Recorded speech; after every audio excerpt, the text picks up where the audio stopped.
Vida nesse lugar, amém? Seja bem-vindo. Estamos na Sara Nossa Terra do Jardim Botânico, eu sou o pastor Sandro, então eu queria deixar você bem à vontade para que você possa estar ouvindo um pouco do que Deus tem para falar ao seu coração, porque não se esgota hoje, amém? Eu só tenho um pouquinho para falar hoje, por quê? Porque Deus vai nos tratando dia após dia, então seja muito bem-vindo quem está presente aqui, você que está também, Deus possa estar te abençoando, né? E eu queria agradecer pela presença da Leila, do Antônio, são alguns membros da ação da igreja aqui, Tereza, Rosângela, Conceição, Solange, Érica, Jackson, entre outros, que não puderam estar presentes conosco aqui por algum motivo, mas estão conosco online. Bem como o casal aqui, já são saraterrenses. Bem, seja bem-vindo à nossa casa, né? A casa Sara Nossa Terra somos nós, então fica à vontade, né, para voltar quantas vezes quiser, estamos aí à disposição de vocês, né? Mora aqui próximo? Perto daqui? Sim. De vez em quando a gente se encontrava lá, né? Quem é da Sara Nossa Terra, a gente tem as fisionomias assim, né? Pô, já vi em tal lugar, já vi no revisão, já vi no evento, no tal, em algum canto assim, mas fique à vontade, viu? Deus abençoe a vida de vocês. Pega a sua Bíblia comigo. Abra no livro de Marcos, capítulo 2, verso de 1 a 5. Hoje nós estamos iniciando a campanha Conquistando Minha Liberdade. Então, que você possa, durante todo esse mês, você possa estar pensando, meditando sobre o que te prende, né? Será que tem algumas questões, algumas áreas da sua vida que você precisa de libertação? Você precisa melhorar? Será que tem área da sua vida que às vezes você não conseguiu ainda prosperar, ficou retido, né? Ou tem ficado retido pelo mal? Algumas questões você não conseguiu resolver ainda, por algum motivo? Essa é a campanha. Deve estar participando, fazendo seu compromisso, estar toda terça-feira conosco aqui, para você estar recebendo de Deus. Nós estamos falando sobre milagres, nós estamos hoje vamos falar hoje sobre a cura do paralítico de Cafarnaum. Toda terça-feira estamos enfatizando os milagres de Jesus, né, puxando assim para dentro da campanha do mês. Marcos 2, verso de 1 a 5, diz assim: poucos dias depois, tendo Jesus entrado novamente em Cafarnaum, o povo ouviu falar que ele estava em casa. Então, muita gente se reuniu ali, de forma que não havia lugar nem junto à porta. Ele lhes pregava a palavra. Vieram alguns homens, trazendo-lhe um paralítico, carregado por 4 deles. Versículo 4. Não podendo levá-los até Jesus por causa da multidão, removeram parte da cobertura do lugar onde Jesus estava e, através de uma abertura no teto, baixaram a maca que estava deitado o paralítico. Verso 5. Vendo a fé que eles tinham, Jesus disse ao paralítico: filho, os seus pecados estão perdoados. Bem, feche seus olhos ainda. Senhor, muito obrigado, ó Deus, pela oportunidade de termos, ó Deus, a Tua palavra presente em nossa vida, em nosso coração. Nós cremos, ó Deus, que Tu tens algo grandemente a acrescentar na nossa vida nesse momento. Talvez há um coração que esteja contrito, amargurado, entristecido, talvez um coração que esteja precisando de um milagre. Pai, aqui estamos para ouvir a Sua palavra.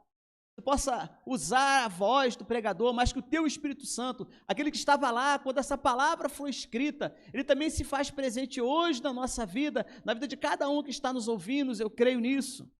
E nós estamos, Senhor, de certa forma, lendo o livro na presença do autor.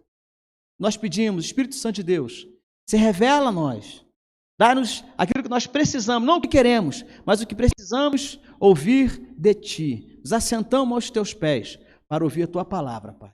Em nome de Jesus. Amém.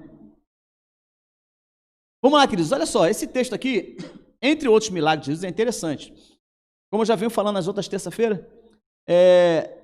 o milagre em si, né, quando a gente começa a ler sobre o milagre, quando você começa a ver os grandes feitos que Jesus fez, a gente fica assim de boca aberta, né? Por que esses milagres, por que isso acontece? Por que eu preciso tanto de um milagre, o milagre vem? E como é que se processa o milagre? Existe uma atmosfera, existe uma esfera, melhor dizendo, aonde o milagre precisa acontecer. E nesse envolvimento desse milagre, aonde Deus vai realizar aquilo que você precisa, tem um aprendizado.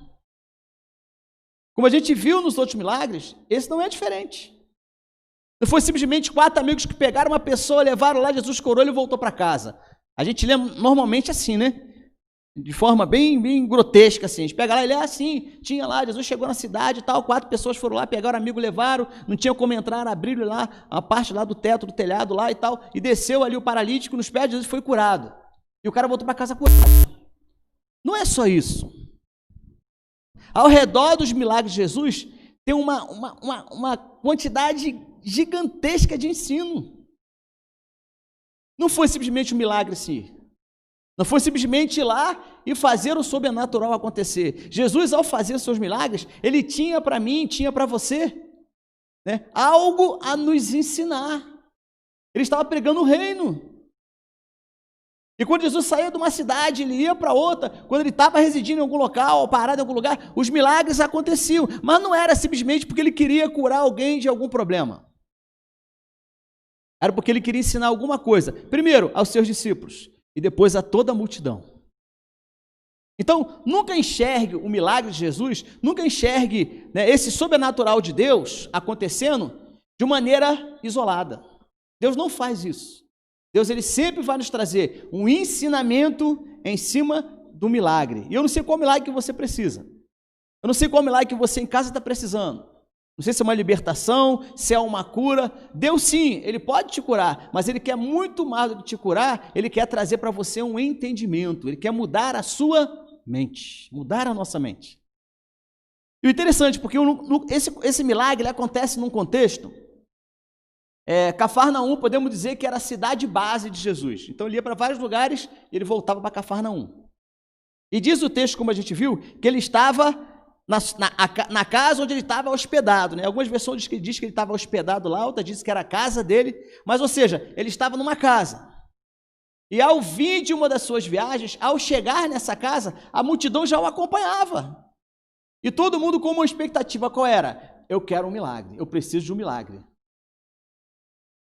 E o que salta aos nossos olhos aqui, que o texto nos esclarece, né? Lá no versículo 3, é que vieram alguns homens, verso 3, trazendo-lhe um paralítico, carregado por 4 deles. Aí você imagina essa cena. Eu quero que você se coloque nessa moldura, né, desse quadro que eu estou te falando.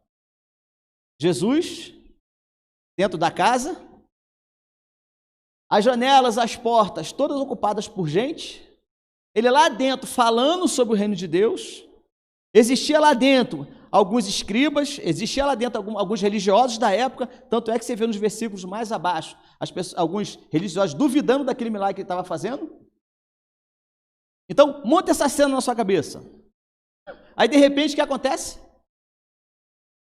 Chega uma pessoa sendo carregada por 4 amigos. Imagina essa cena.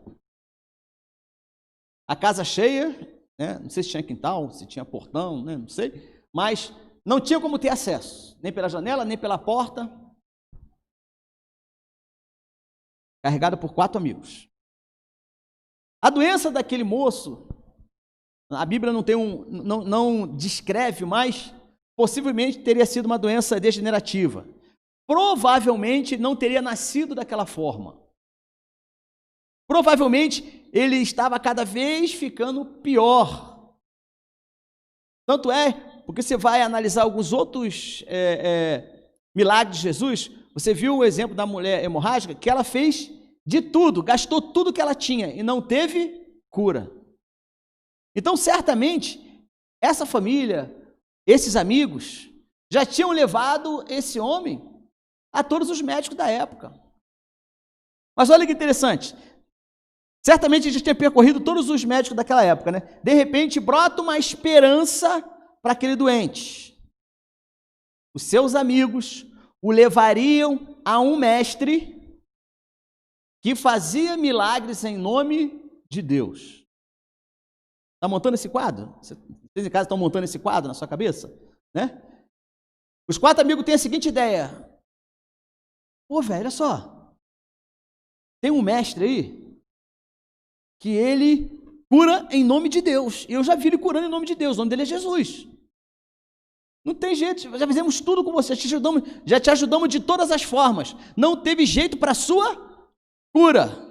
Mas estão dizendo que esse cara, inclusive, eu já ouvi falar que ele curou a mulher hemorrágica, que ele já curou isso, já curou aquilo, tal. É possível, vamos levar você até ele. Aí você imagina a esperança que nasceu no coração daquele homem. Porque apesar da Bíblia dizer que ele era paralítico, ele não era doido. Então, certamente, ele tinha suas faculdades mentais normais. Então, não seria fácil convencer uma pessoa assim a ir a algum lugar, até porque ela não iria sozinha, ela precisaria de ajuda de alguém. E esses amigos fazem isso. Eu quero começar explicando algo para você interessante. Para alguns, ao ver a multidão na porta, já montou a cena, né? Ao ver a multidão na porta, a primeira coisa que iria dizer era o seguinte: não tem como. A primeira coisa na cabeça de alguns seria dizer o seguinte: eu quero que você, né? Você está acompanhando a cena, né? Você está vendo que eles estão chegando e olha para a casa assim e está cheia, abarrotada de gente. Para alguns, a ideia seria: ih, pô, temos viagem perdida.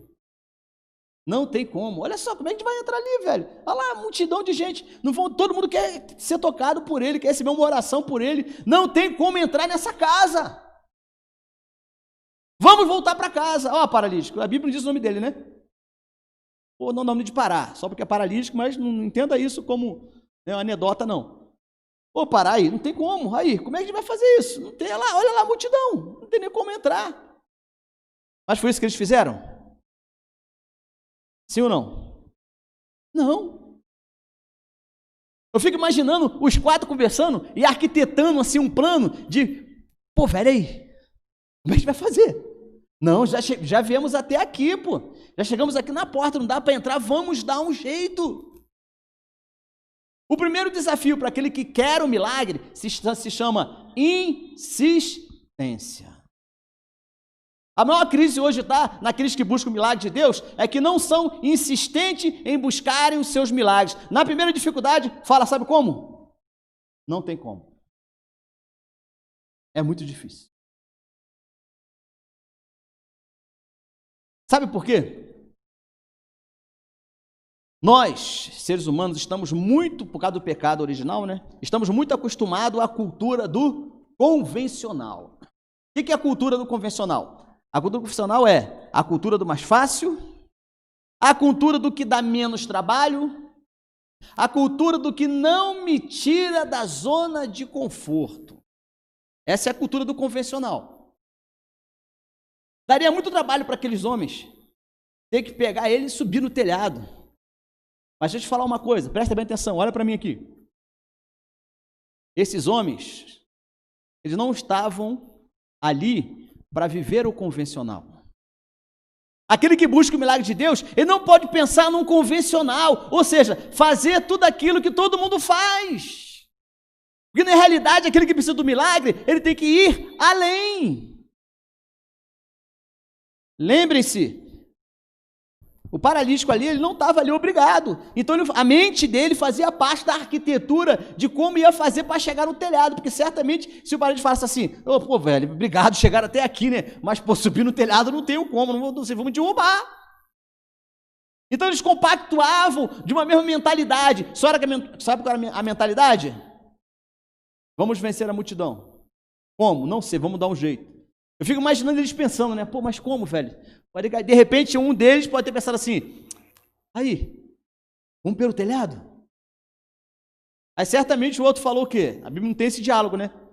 Mas como foram unânimes e desceram, né, o cara lá pelo telhado, certamente todos concordaram em fazer o quê? Em sair do convencional. Faz uma análise assim de você mesmo. Observa que a cultura do convencional te limita muito. Está estudando para um concurso? O convencional, vou chutar assim mais ou menos, o convencional estuda 4, 5 horas por dia. O fora da curva, o não convencional, estuda quanto tempo? Aí você se responde. Pense em quantos projetos você começou, mas parou. Por quê? Eu vou te falar por quê. Porque era justamente isso aqui, ó. Era difícil. Dava trabalho. E tirava você da sua zona de conforto. Todo projeto que você inicia, que tira você, que é difícil, que tira você da zona de conforto, que te dá trabalho, você não quer.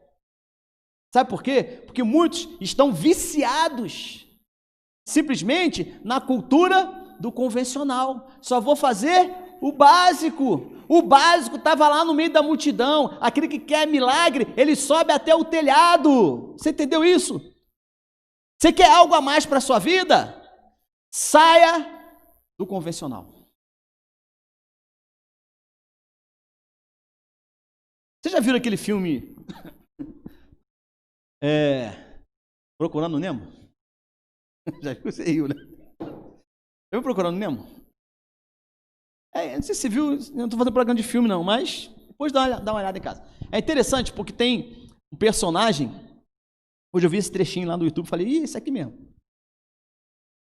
Tem o Nemo e tem a peixe lá, né? Peixe fêmea, Dory, isso aí mesmo. Peixe Nemo e a Dory. Observa aqui, olha que interessante. Nemo encontra a Dory, né? Que leva o Nemo até o seu pai. Olha só a analogia que interessante. Ela é encontrada, melhor, ela encontra, né, o Nemo. E os dois vão até o pai do Nemo e pronto, feliz. A família começa a se reunir. E no meio da felicidade, sabe o que acontece? Vem um arrastão, um barco passando. Quem já viu isso? Quem já viu aqui? Alguém já viu aqui? Nossa, depois vem. Vem um barco passando, depois vem em casa de novo. E o barco vai levando um cardume que estava passando naquela hora ali. E a pobrezinha da Dory, né? Dory.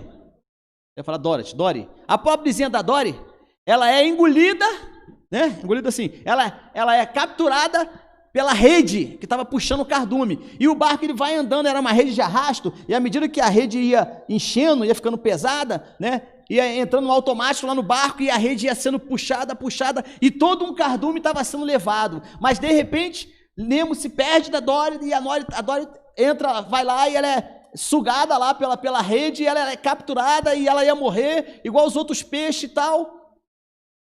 Mas de repente, Nemo, que já tinha encontrado seu pai, sabe o que ele fez? Ele entrou na rede atrás da Dory. E olha que interessante, eu até anotei o que ele falou aqui, quer ver? Deixa eu achar aqui.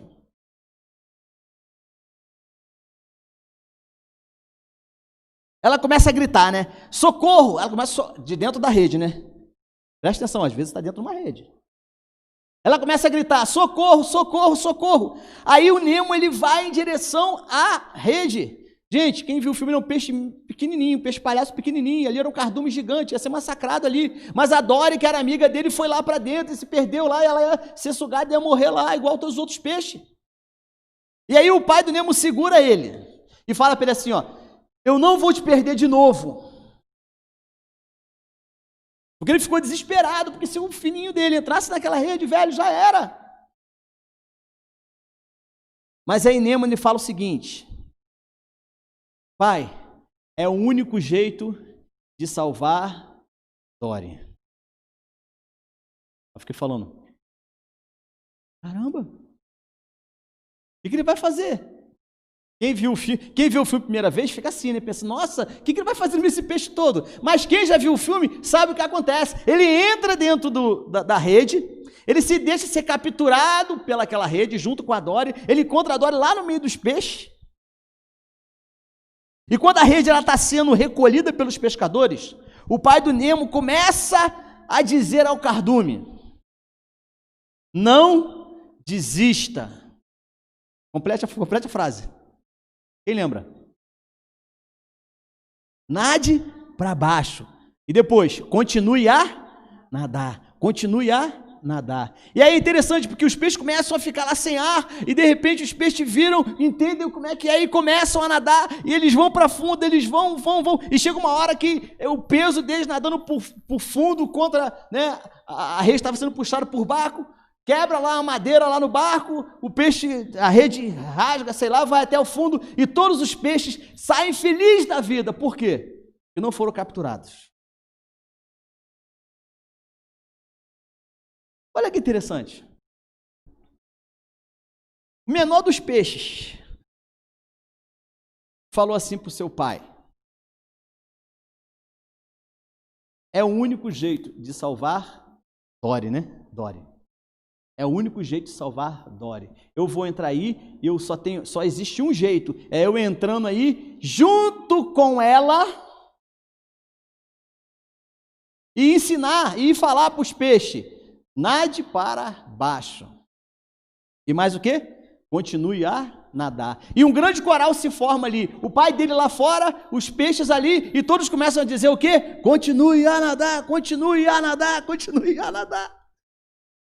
E todo mundo, quer dizer, todos os peixes não são capturados. Aí eu te pergunto, essa Dory, ou melhor, o Nemo representa esses 4 homens que não ficaram de maneira alguma satisfeitos em chegar ali e ver a multidão e falar assim: ó, não, velho, nós chegamos até aqui, olha, ô Pará, nós não vamos te deixar aqui não, nós vamos dar um jeito de te levar até aquele que pode fazer o seu milagre. Sabe qual é o problema hoje? Na verdade, bem prática.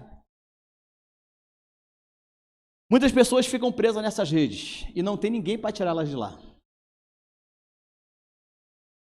Sabe por quê?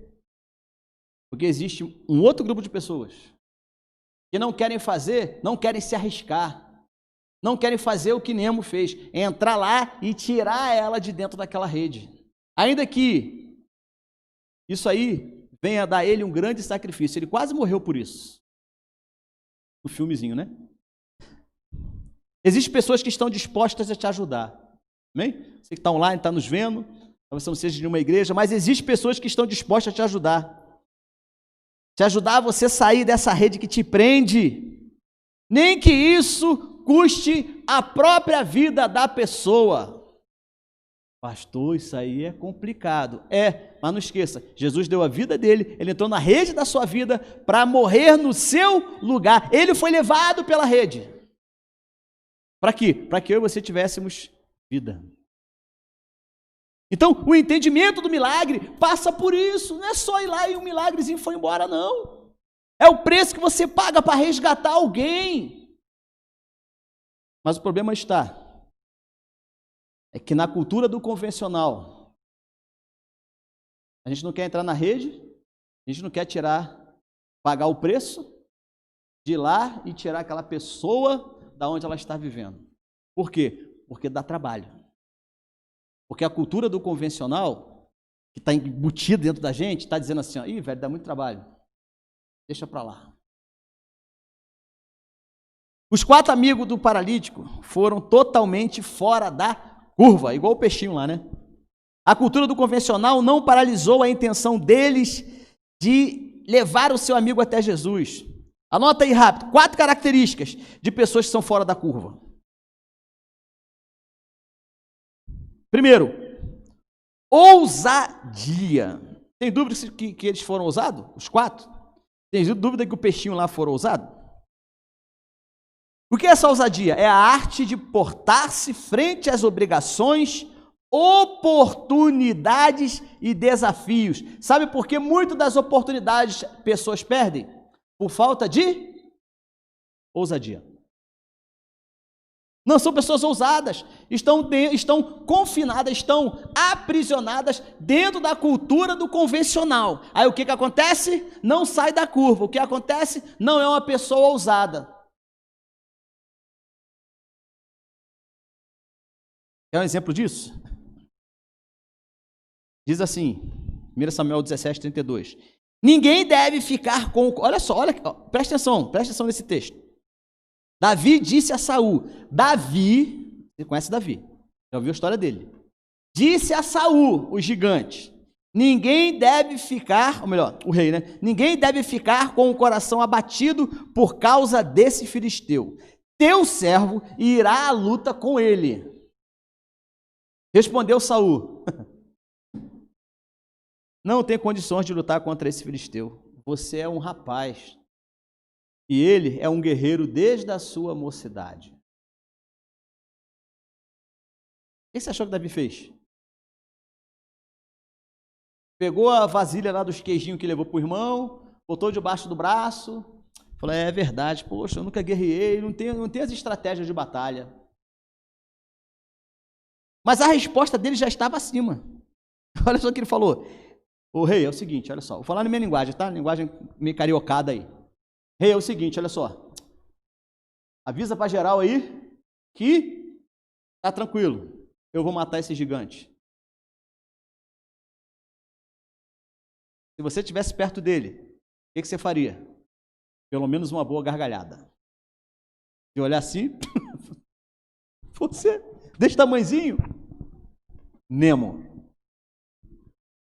Não tinha Nemo na época, né? Tu é muito pequeno, cara.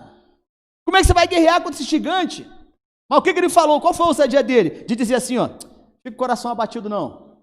Fica comigo que eu mato ele.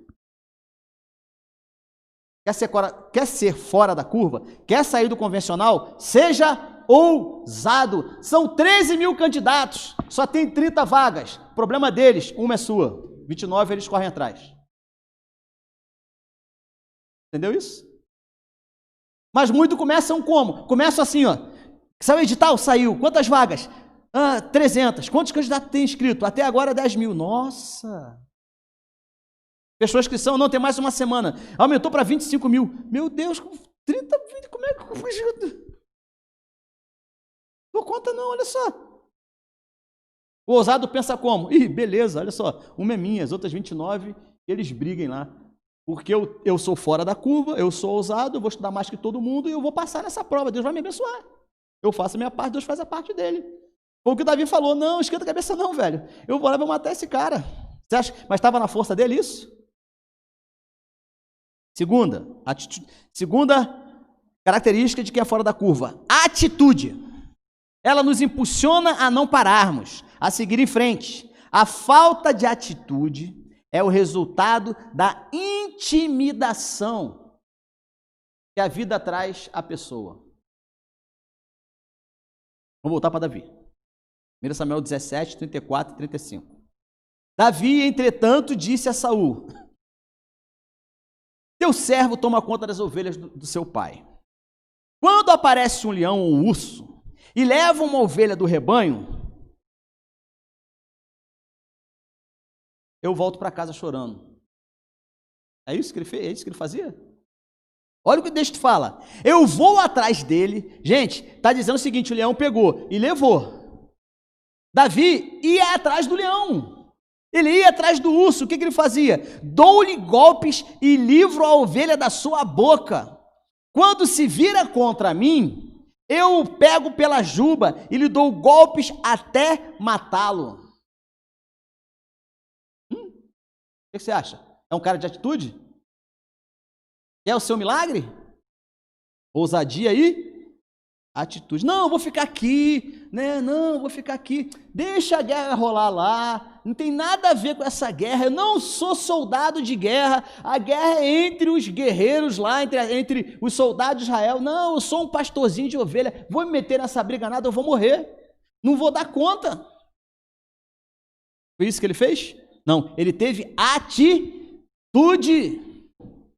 Terceiro, 2 Timóteo 1,7 diz assim: porque Deus não nos deu o espírito de covardia. O que é um antônimo de covardia?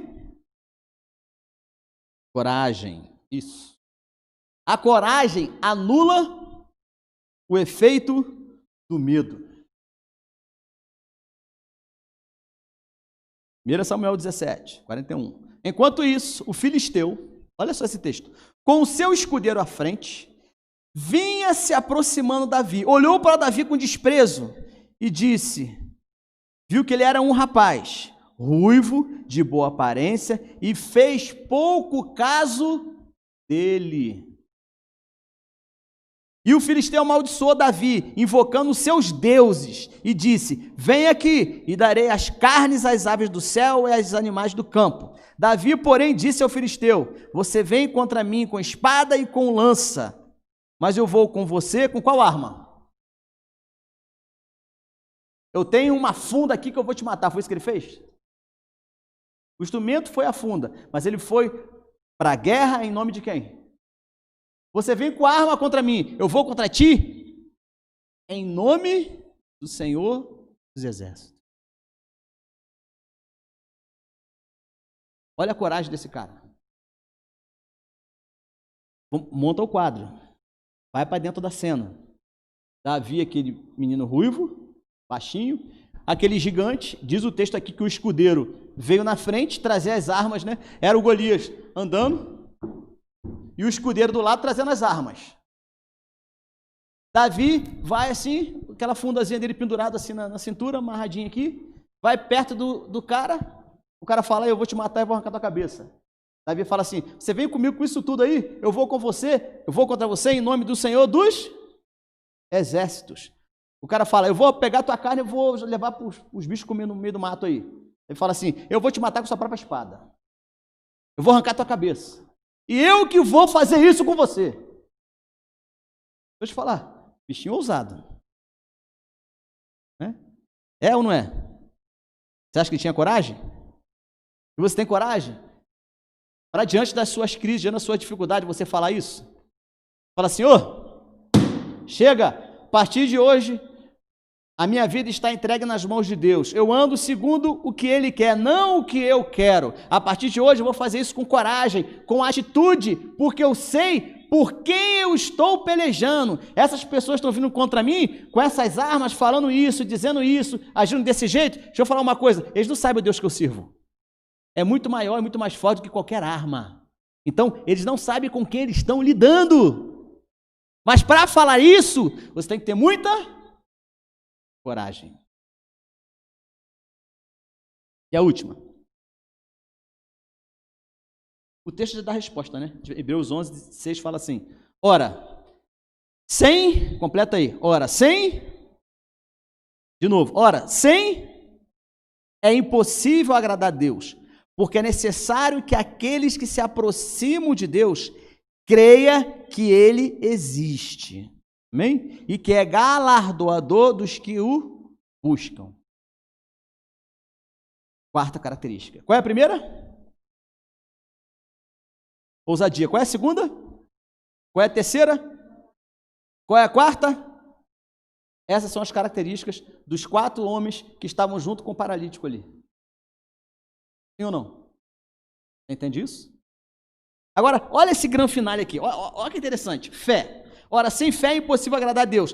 O versículo diz que o homem foi curado pela fé que eles tinham. Amém?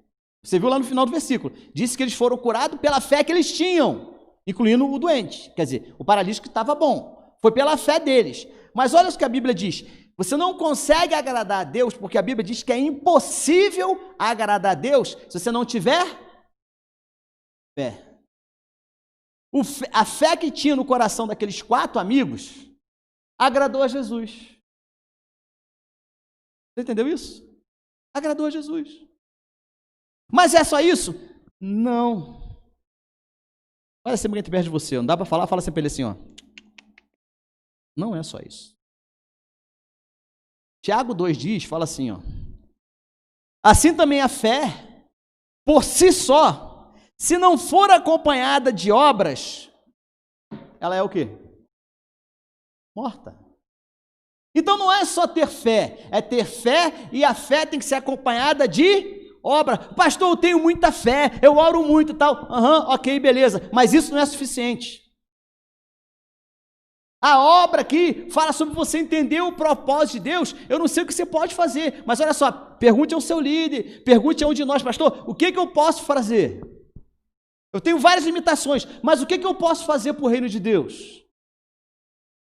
De repente você não tem muito tempo para fazer. De repente pode fazer uma coisa, pode fazer outra. Mas uma coisa é certa, não adianta só ter fé, porque fé sem obra é morta. Qual foi a obra daqueles 4 caras? Você está com a cena na tua cabeça ainda? tira o quadro do Davi, volta ao quadro da cena.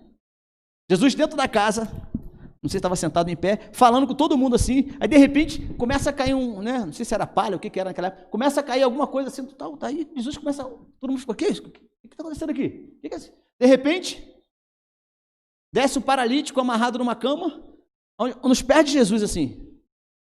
Eu fico imaginando os 4 caras lá, olhando assim, ó, em cima da casa. Cadê? Onde é que ele está? Abre um pouquinho. Não, mais para cá. Não, aqui. Não, mais para cá. Mais para aqui, aqui. Ele está ali, ó. Ele está ali. Vamos abrir aqui quando a gente descer ele assim, ó. Eu fico imaginando os parados assim, conversando com o pessoal, dentro da casa lá, a multidão toda ouvindo. De repente o teto, né? Vem descendo aquela cama assim, né? Não sei se estava em pé, deitado, não sei. Foi descendo assim, aí para assim. Deixa eu te falar. Os 4 caras desceram de rapel, o que você acha? Sabe o que é rapel, né? Segurando a corda e descendo. Você acha que os 4 caras desceram de rapel? Vamos para algumas questões lógicas. Diz a Bíblia que eles desceram o paralítico. Eu vislumbro a seguinte cena. O paralítico dentro da casa, Jesus ali, e olhando para os caras assim. Caramba, velho. Vocês têm muita fé. Eu estou olhando para o coração de vocês. Eu estou vendo que a fé que tem dentro de vocês, né, é suficiente para que eu cure ele. E eu tenho que curar, por quê? Porque além de fé, vocês têm obra. Se esforçaram, porque aqui tem um monte de gente que tem fé, mas ninguém teve a coragem de fazer o que vocês fizeram. Então, menino, olha só, levanta, para de ser paralítico, vem, seu pecado está perdoado, levanta, volta para casa. Aí eu fico imaginando a cena final, a grande finale da cena. Paralítico pegando a cama dele, né? Não sei se era debaixo do braço, se era arrastando, não sei. Mas fazendo o quê? Passando no meio da multidão assim, ó. Os quatro caras, quando viu o cara ficou curado, correram lá para frente, né? A multidão não deixava eles entrar. E o cara passando, dá licença, fui curado agora, dá licença, minhas pernas estão fortes, e tal. E aí, peraí, estou chegando aí. Passando no meio da multidão. E encontrando com os amigos, e os amigos abraçando, dizendo assim, ó, caramba, velho, viu? Foi só a gente acreditar, viu? Ele cura mesmo. E foram os 5 para casa, felizes da vida. Qual é a rede que te prende? Qual é a rede que te mantém escravizado dentro do convencional? Fé com obras é aquela que ultrapassa obstáculos e vence os desafios e intimidações que a vida te apresenta. Sua vida ministerial é só mais uma parte dela. Sua vida conjugal é só mais uma parte dela. Conclusão. Versículo 5. Vendo a fé que eles tinham, Jesus disse ao paralítico, filho, seus pecados estão perdoados. O paralítico voltou para casa andando junto com seus amigos. Anote isso. A fé só funciona, anote aí se você quiser. A fé só funciona quando você a torna visível através de atitudes que a comprovem. Vou repetir. A fé só funciona quando você a torna visível através de atitudes que a comprovem. Aqueles homens, principalmente os paralíticos, estavam dispostos a qualquer sacrifício para estarem frente a frente com Jesus, pois tinham a certeza absoluta de que o milagre iria acontecer. Você quer ser um milagre? Você que está em casa aí, você quer ser um milagre? Fala um amém para Deus aí. Você quer ser um milagre? Você aqui quer um milagre? Sim ou não? Saia do convencional. Amém? Convido agora você ficar em pé aqui, quem está conosco aqui, você em casa que também quiser ficar em pé. E você fecha os seus olhos. Coloque a mão sobre o seu coração. Você vai ouvir agora um louvor. E entenda, o Espírito Santo está trabalhando isso em você. Talvez o que te falte era coragem ou ousadia. Mas ouça esse louvor. Eu quero orar ministrando sobre você. Milagre me esperando, resposta de Deus pro meu clamor.